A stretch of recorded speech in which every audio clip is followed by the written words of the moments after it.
2014 সালের পর দ্বিতীয় দফায় নারী টি-20 বিশ্বকাপ আয়োজনের সুযোগ বাংলাদেশ ক্রিকেট বোর্ডের সামনে, কিন্তু পরবর্তী পরিস্থিতিতে নবম নারী টি-20 বিশ্বকাপ আয়োজন নিয়ে দেখা দিয়েছে শঙ্কা। নিরাপত্তার কারণে বাংলাদেশ ভ্রমণে নিষেধাজ্ঞায় অংশগ্রহণকারী 4টি দেশ, তাই আইসিসি বিকল্প ভেন্যু খুঁজছে, কিন্তু স্বাগতিক হওয়ার সুযোগ হাতছাড়া করতে চায় না সরকার।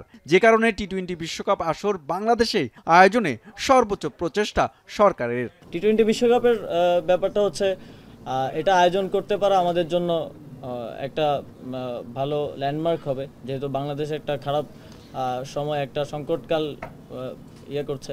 আবার একই সাথে যারা আমাদের মেহমান হয়ে আসবেন তাদের নিরাপত্তা নিশ্চিত করাটাও আমাদের দায়িত্ব।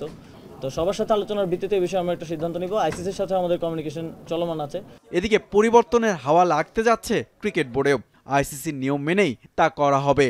সাথে পরিকল্পনা চলছে দেশের ফেডারেশনগুলোকে রাজনীতি মুক্ত করার। বোর্ডের পরিবর্তনের ক্ষেত্রে মনোযোগ দিচ্ছে বোর্ডের যেই কনস্টিটিউশন আছে, যারা নতুন দায়িত্বে আসবে কিংবা পাবে তাদেরকে সেই কনস্টিটিউশনে সেটাকে আরও ডেমোক্রেটিক করে গড়ে তুলতে হবে, এবং পাশাপাশি যে অনিয়ম দুর্নীতিগুলো এতদিন হয়েছে সেগুলোও প্রকাশ করতে হবে, যাতে বাংলাদেশ ক্রিকেট বোর্ডকে নতুনভাবে সাজানো যায়। শুধু ক্রিকেট বোর্ড না, বাফুফে সহ অন্যান্য যে ফেডারেশনগুলো আমাদের অধীনে আছে সবার ক্ষেত্রে আমাদের একই পরিকল্পনা। ভবিষ্যতে আন্তর্জাতিক অঙ্গনে দেশের ক্রীড়াক্ষেত্রে সাফল্য আনতে খেলোয়াড়দের মানসিক বিকাশ ও মান উন্নয়নের জন্য বাংলাদেশ স্পোর্টস ইনস্টিটিউট গড়ার পরিকল্পনা যুব ও ক্রীড়া মন্ত্রণালয়ের। খেলোয়াড়, কোচ কিংবা ক্রীড়াঙ্গনের সাথে সম্পৃক্ত সকলের কাছেই তা হবে বিশেষায়িত এক স্থান, নিজেকে ছাড়িয়ে যাওয়ার উপলক্ষ এবং লক্ষ্য অর্জনের সহায়ক মাধ্যম।